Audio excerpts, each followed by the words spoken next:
Hello, good morning mga kaibigan, mga kalingap. Narito na naman tayo sa ating YouTube channel. Gagawa tayo ng panibagong reaction video. At dito sa ating reaction video mga kaibigan, mga kalingap, ang hahanapin natin ay ang pera. Pera naman daw ang hahanapin natin mga kaibigan, mga kalingap. Ano? Ang dami ng issue. Pera. Pag alis sa pera, away. Pag alis sa away, pera. Oo, bakit ganoon mga kaibigan, mga kalingap? Ano ang ating sitwasyon sa ngayong panahon mga kaibigan, mga kalingap? Pero bago yan, i-shoutout muna kay Kuya Bal Santos Matubang, Kalingap Rob, and Ate Edna, at sa lahat ng ating mga viewers. Mega love shoutout po sa inyong lahat. Kay Naji sa Bicolana, Ate B Considerate, and Ma'am Misty Kayons, mega love shoutout po sa inyo. Kay Miss Gingging Vlog 1991, sana po suportahan ninyo ang kanyang YouTube channel. At ganoon din po sa ating small YouTube channel, suportahan din po sana ninyo mga kaibigan, mga kalingap. So dumako na tayo sa ating pag-uusapan mga kaibigan, mga kalingap, ano? Kasi ito po mga kaibigan ay na-content nga ni Maymay about dito kay Arjen, ano? Kay Arjen mga kaibigan. At ang ginawa naman natin ay in-reach out kaagad natin si Arjen. I-message natin sa ating Facebook account. Kasi dati na ano natin yan, nakakausap or na-chat natin yan si Arjen, no? At itong sa mga live na huli kasi ni Arjen mga kaibigan, mga kalingap, ay ano ako, naging ano ako sa kanya, kasi nga na-appreciate niya yung lahat ng naitulong ni Kalingap Edo sa kanya. Sa totoo lang, yung last live niya, kasi nagkita sila doon sa event noong birthday ni Reyna mga kaibigan, mga kalingap, ano. At doon sa kanyang naging live, kwento niya yung about doon sa mga pangyayari, at yan din po ay naikwento din nga ni Papa Eds, ano, na wala namang masama, lumapit sila, nagkausap sila. So pinuripuri pa nga doon ni Arjen mga kaibigan, mga kalingap, itong si Papa Eds, ano. At namimiss daw niya yung mga banding-banding, kung saan-saan sila umaano kasama yung mga iba't ibang kalingap, yung mga angel ni Kalingap Edo na mga pinapaaral. So namimiss daw niya yun. Kaya ako ay nagtataka mga kaibigan, mga kalingap, kung bakit may ganitong usapin kay Arjen, ano, na ito daw po ay nag-comment sa YouTube channel or sa live ni King. Ano, yan po yung napagkaalaman natin. Pero parang ako mga kaibigan, mga kalingap, nagtataka lang ako kasi yung kasing YouTube channel ni Arjen ay more than 1 week nang hindi nag-a-upload, no? Kahit do sa kanyang mga reels, wala akong nakikita. Iwan ko lang kung ano yung katotohanan mga kaibigan, kasi hindi naman natin kasama si Arjen at hindi rin naman natin nakakausap ng malimitan. Dati pag may mga issue, ina-reach out natin siya, ina-reach out naman natin ngayon, hindi siya nag-reply sa mga bagay na ito. At ito nga po ay nagawaan ng reaction ni Maymay, ano, nagawaan ng reaction ni Maymay itong usapin na ito about nga sa pera. Sinasabi ni Maymay dito ay hinahanapan ng pera kung sino.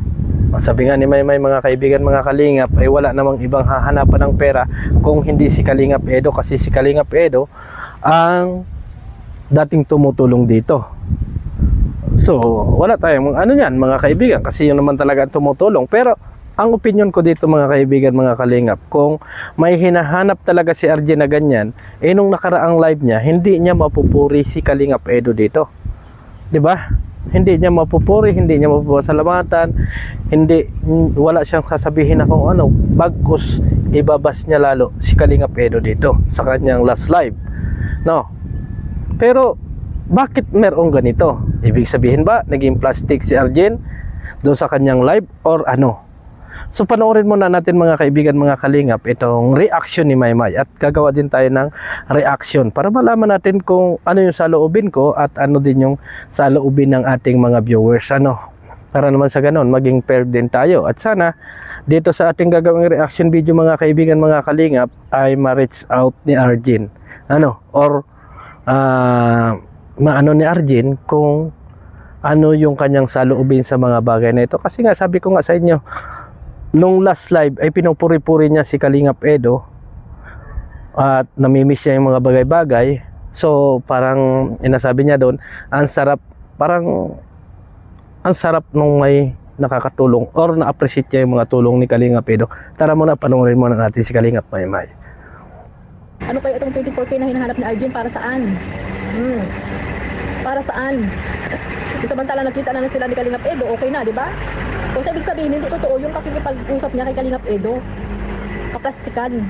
Di ba? Gusto niya magpabida-bida diyan sa comment section.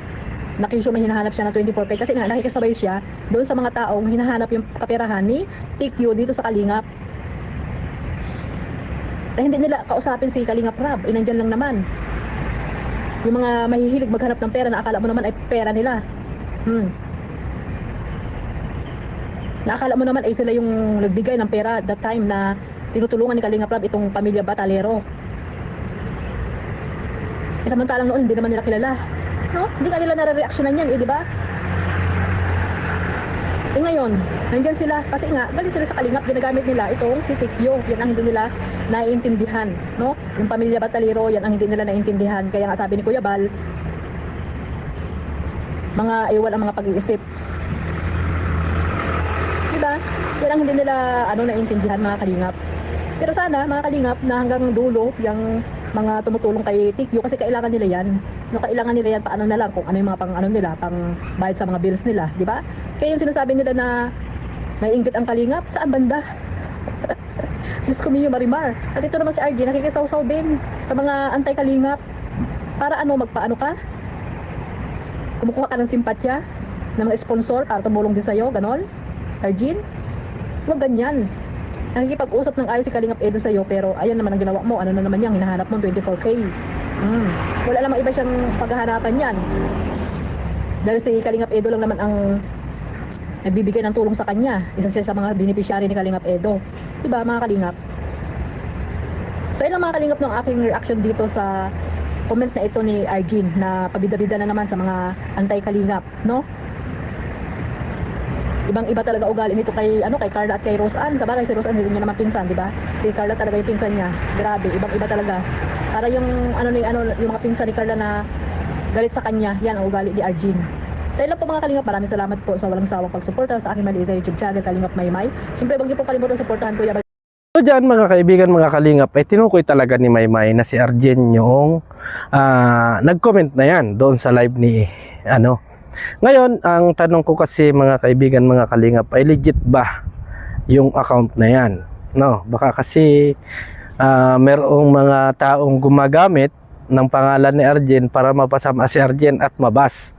Kaya natin in-reach out mga kaibigan. Kasi alam natin yung mga oportunista, mga kaibigan, yung mga oportunista na gusto nilang maangkin yung isang tao or gusto nilang mapakampi sa kanila yung isang tao, gagawa ng paraan para mabas or mapag-usapan or masali sa reaksyon ng mga reaktor, 'di ba? Kadalasan yan, nangyayari yan. Hindi lang dito sa social media, kung hindi sa personal, nangyayari yan. Kasi halimbawa na lang mga kaibigan, mga Kalingap, yung nangyayari kay Pure Health, gagamitin nila, pupuntahan nila para pang laban nila doon sa Kalingap.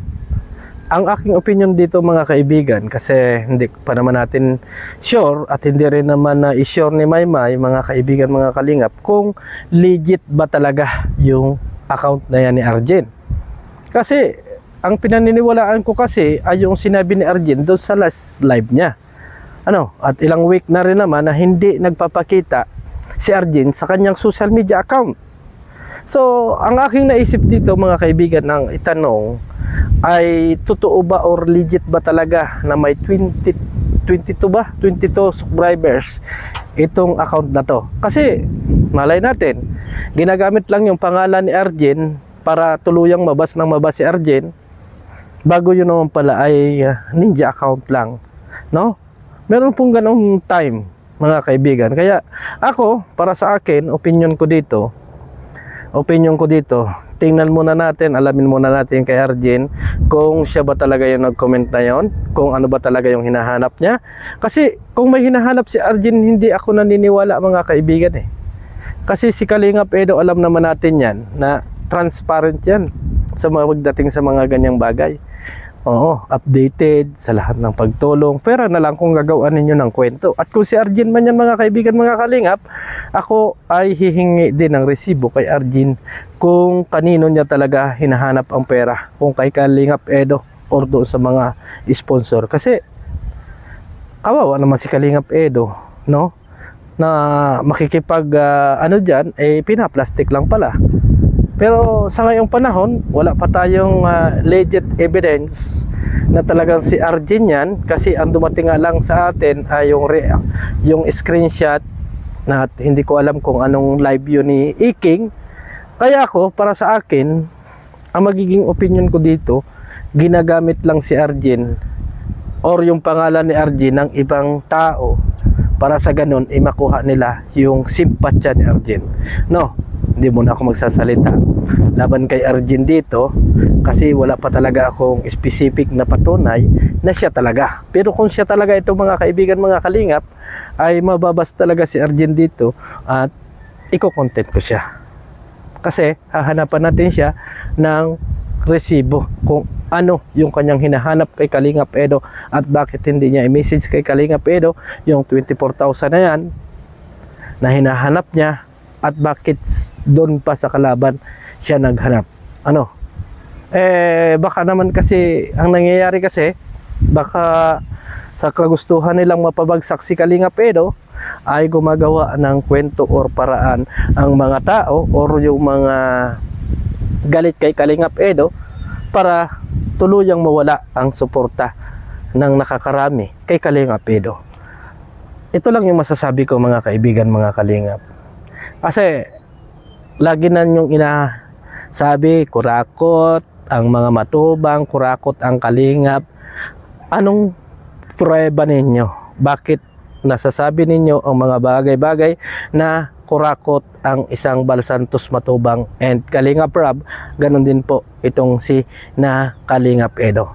So hanggang dito na lang po siguro ang ating reaction video. Maraming salamat and God bless atin lahat. Bye bye.